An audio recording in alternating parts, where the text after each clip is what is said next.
नमस्कार लाडक्या बहिणींनो, लाडक्या बहिणींसाठी आत्ताची सर्वात मोठी बातमी. बऱ्याच लाडक्या बहिणींचा हप्ता हा कायमचा बंद होणार आहे. तर बघा लाडक्या बहिणींनो, तुमच्यासाठी ही बातमी अतिशय महत्त्वाची असणार आहे. यामध्ये कोणत्या लाडक्या बहिणींचा हप्ता हा कायमचा बंद करण्यात येणार आहे आणि कोणत्या लाडक्या बहिणींचा हप्ता हा इथून पुढे सुरू राहणार आहे याची सविस्तर माहिती या व्हिडिओमध्ये मी तुम्हाला देणार आहे. त्यासाठी तुम्ही हा व्हिडिओ शेवटपर्यंत पाहायचा आहे आणि चॅनलला सबस्क्राईब करायचं आहे. चला तर मग बघूयात की कोणत्या लाडक्या बहिणींचा हप्ता हा कायमचा बंद होणार आहे. तर बघा लाडक्या बहिणींनो, राज्यातील लाडकी बहीण योजनेविषयी एक मोठी अपडेट आता समोर आलेली आहे. रक्षाबंधन सण जवळ येत असताना महाराष्ट्र सरकारच्या मुख्यमंत्री माझी लाडकी बहीण योजनेबद्दल परत एकदा एक मोठा वाद हा निर्माण झालेला आहे.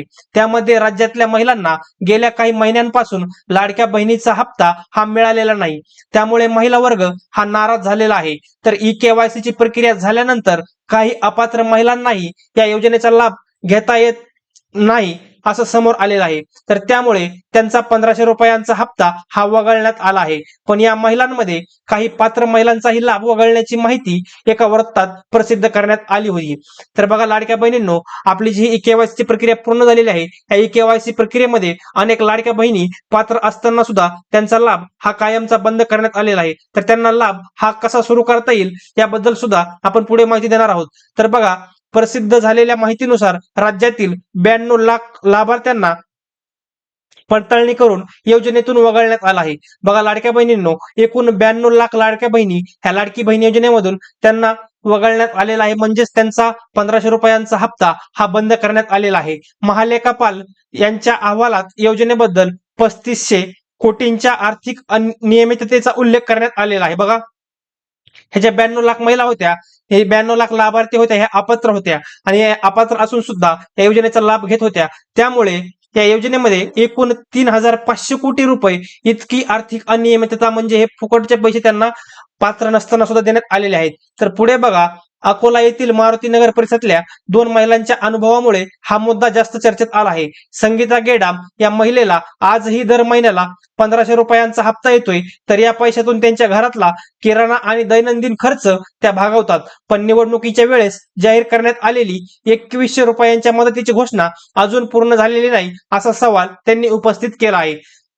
बघा लाडक्या बहिणींनो, सरकारने एक आश्वासन दिलं होतं की लाडकी बहीण योजनेचा हप्ता वाढवून तुमचा 2100 रुपये करण्यात येईल, परंतु हा 2100 रुपयांचा हप्ता हा अद्यापर्यंत करण्यात आलेला नाही. तर दुसरीकडे पूनम कौस्तर यांचा हप्ता गेल्या 3 महिन्यांपासून बंद झालेला आहे. त्यांनी ई-केवायसी सोबत सर्व आवश्यक प्रोसेस ही पूर्ण केली आहे, तरी बँक आणि संबंधित कार्यालयाकडून स्पष्ट उत्तर मिळत नाही अशी त्यांची तक्रार आहे. या पैशातून गॅस सिलेंडर, मुलांचे शिक्षण आणि घर खर्च भागत असल्याचंही त्यांनी सांगितलं होतं. बघा, तर ज्या पूनम कौस्तर आहेत यांचा हप्ता आहे तो गेल्या 3 महिन्यांपासून त्यांना मिळालेला नाही आणि त्यांनी ई-केवायसी ची प्रक्रिया पूर्ण केलेली आहे. बाकी सर्व प्रोसेस त्यांनी पूर्ण केलेली आहे, तरी सुद्धा त्या पात्र असताना सुद्धा त्यांना या हप्ता हा मिळत नाहीये. तर पुढे बघा, महिला व बालविकास मंत्री आदिती तटकरे यांनी या प्रकरणावर स्पष्टीकरण दिलं आहे. त्यांनी सांगितलं आहे की पात्र महिलांचे पैसे हे बंद केले जाणार नाहीत. सध्या सुरू असलेली पडताळणी फक्त अपात्र लाभार्थी शोधण्यासाठी आहे. पात्र महिलांना योजनेचा लाभ रोजच्या रोज मिळत राहील असंही त्यांनी स्पष्ट केलं आहे. त्यामुळे पडताळणी झाल्यावर पात्र महिलांच्या खात्यात पुन्हा हप्ते जमा होतात का, याकडे आता राज्यभरातल्या लाखो लाभार्थी महिलांचं लक्ष लागलेलं आहे. तर बघा लाडक्या बहिणींनो, तुमचा जर हप्ता बंद झालेला असेल तर तुमच्यासाठी ही सर्वात मोठी बातमी असणार आहे की ज्या आपल्या महिला व बालविकास मंत्री आहेत आदिती तटकरे मॅडम यांनी या प्रकरणावर स्पष्टीकरण दिलं आहे की त्यांनी सांगितलं आहे की आता सध्या महिलांची पडताळणी सुरू आहे आणि या पडताळणी दरम्यान अनेक महिला अपात्र ठरत आहेत आणि काही महिला पात्र ठरत आहेत. तर या पात्र ठरलेल्या महिलांचा लाभ हा कधीच बंद केला जाणार नाही असं त्यांनी सांगितलेलं आहे. तर आता आपल्याला हे बघायचं आहे की ही पडताळणी कधीपर्यंत पूर्ण होईल आणि पडताळणी पूर्ण झाल्यावर ज्या पात्र महिला आहेत त्यांना खरोखरच लाभ हा परत मिळेल का, ज्यांचा लाभ बंद झालेला आहे. ज्या लाडक्या पात्र लाडक्या बहिणी आहेत त्यांचा लाभ जर बंद झालेला असेल तर अशा लाडक्या बहिणींना आता एक गुड न्यूज येताना आपल्याला दिसत आहे. तर त्या लाडक्या बहिणींचा लाभ हा पडताळणी झाल्यानंतर पुन्हा सुरू होऊ शकतो.